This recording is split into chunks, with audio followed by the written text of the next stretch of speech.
been a while since I've been live. So welcome.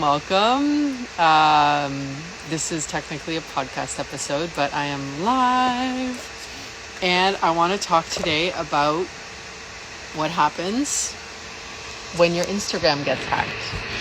And this is a story that I have to tell because this has been on my mind. This has actually been on my heart and my mind since last year. And it's just been such a busy year, thankfully. I'm so grateful. And I just felt like today was the day I was going to tell this story. So this is inspired by actually a friend who had her Instagram hacked. And she basically had poured a lot of content on Instagram and Facebook and built her whole following on there. And her Instagram got hacked. She wasn't able to access her accounts. She wasn't able to access her Facebook business page. She just lost everything. and so, how does that happen?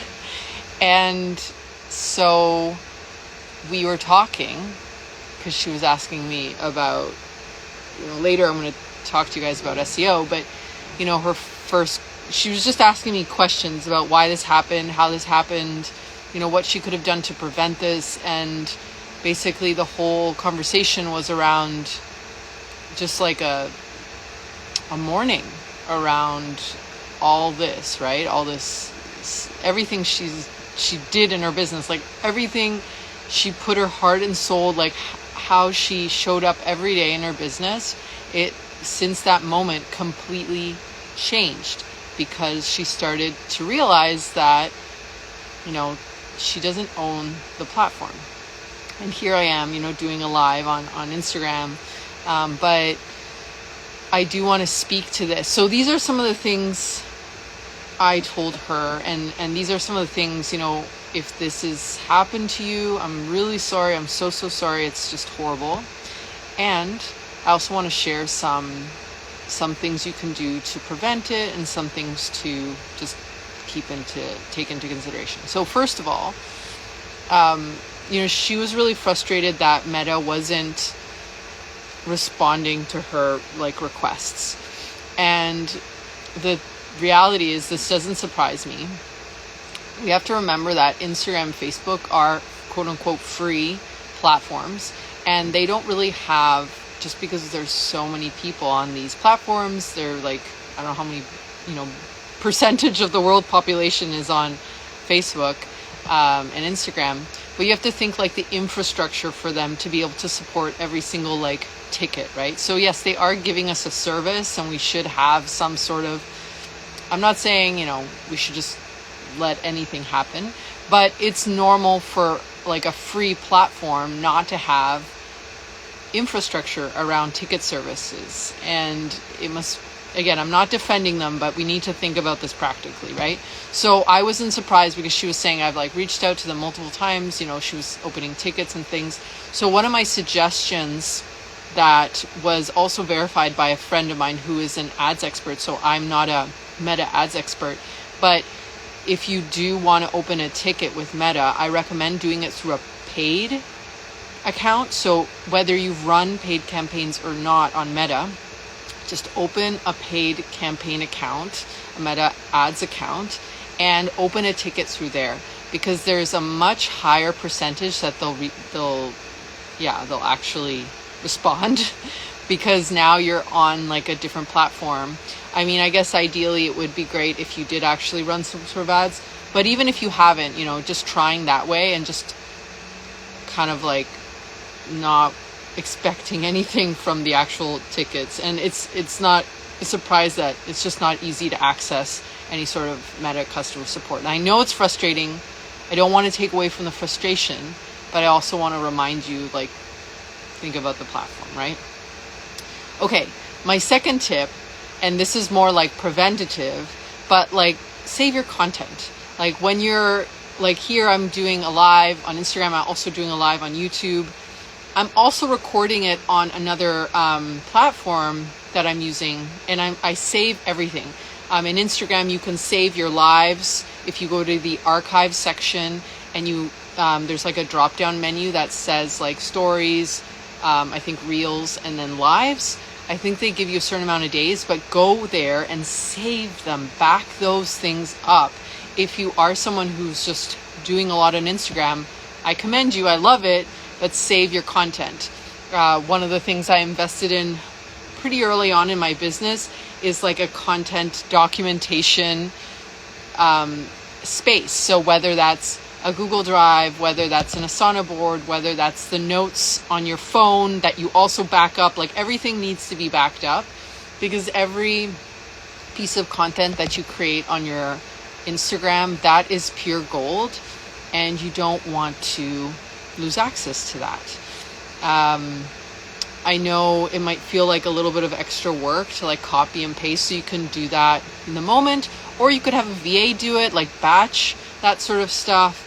I have it on my phone that like all my reels and stories get saved automatically to my phone, and then those sync with my Google Photos. And so I have all my stories saved in another space that is, just kind of like a gallery that I have on Google. And so that's reassuring to me. And then I have an Asana folder, which was actually inspired very much by my friend Jana of Jana O Media.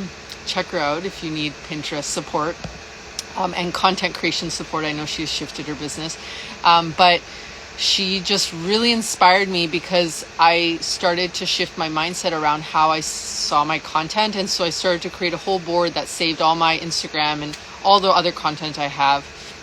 And now I can recycle it and I can hand that off to my team. So it's like a whole other reality when you have that documented. And then my last tip, which hopefully isn't a surprise to most of you, diversify your marketing. And that might be SEO, that might be collecting your emails. Like, this friend I talked to, I think she had an email list, but she hadn't really paid that much attention to it.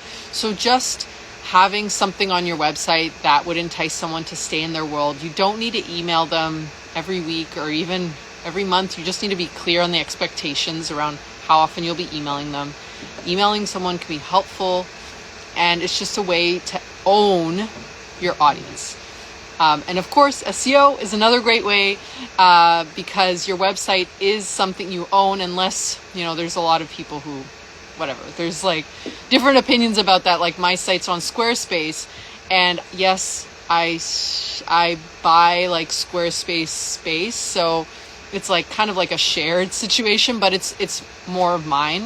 If I bought, I guess, like if I hosted my own site, then it would be a little bit more of a pure own.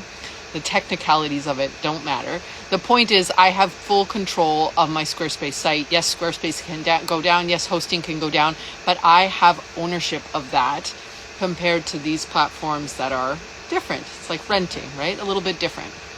So I don't want to downgrade how powerful these platforms are. And I say this again and again, like I'm on Instagram every day. Like I love it. I think it's such an engaging platform. I think it's just changed the way how we see the world, and we're able to connect with anybody, and we see that their day-to-day is like ours, and it's inspiring, and it's just like a way to tap into infinite inspiration. So I don't want to downgrade the platform in any way, but I do want you to be a smart business owner in diversifying your marketing, and making sure that you are investing in areas of your marketing where you are more of ownership of your content. So in terms of SEO, like what does that look like? Because I know for a lot of you, just the word SEO like immediately kind of brings ick feelings into your body, or you're just like, oh, I just don't have time. Like I've got a lot of things going on in my business. You might not even feel like you have time to train your team, and I get it. I totally get it. So a couple ideas for you. What if you took your Instagram content and made that into SEO content? We're actually doing this for a client right now. We took some of her top posts in Instagram. We did some keyword research around that, and then we converted that, translated that into an SEO blog post. And so the idea is that those are going to rank for keywords that are relevant on Google, but the content, the heart of the content has already been created. So that's one way of getting around this block around doing this whole new marketing thing. It's not a whole new thing. It needs to align with what you're already doing. So could you take content that's already doing well on Instagram or any other platform you're passionate and you're creating content, and translate that into a blog? Another area that we're working with on another client is taking her podcast episodes and making those blogs. And the cool thing is we can go back, and so we don't need her to necessarily create brand new keywords and brand new content. We're actually going back historically and looking at her podcasts and then aligning those with keywords. So depending on how much time you have, what your team's capabilities are, we can kind of create this workflow that doesn't impact you as a business owner as much. So those are some ideas. And of course, if you want more hands-on help, I do have a mini SEO retainer as well as a full SEO retainer that takes care of this. And we kind of go in and make this happen for you. So this is a great option if you're kind of like, I just want to hand this off. I want this to happen. I want to grow my business this year with people who are looking for me on Google already. And I just want to tap into that audience. And it's, just feels like a good idea. And then the other option, we have all sorts of options at Digital Bloom IQ, but if you're looking for more of a done with you situation, I do have an SEO strategy intensive, which is a great option if you're kind of like, I'm not ready for a full retainer, but I do want to take action. I want to delegate some stuff to my team, but I don't know where to start. And you also maybe want to get a feel for me and my team. So you can get information about both those options on the site digitalbloomiq.com. And I'm curious what questions you have around getting hacked in Instagram, because I feel like I have a lot of insight because I started working in digital marketing 15 years ago when these platforms were baby platforms, and I've seen the back end of some of these things, and so I can see it from a different perspective. I didn't, I haven't worked at Facebook or Instagram, but I worked really closely with some providers, and I understand the context of where these platforms have been, where they are today, and that might help with some of the questions. All right, that's all I have for you guys today. I hope you have a great rest of your day, and I will see you soon. Bye.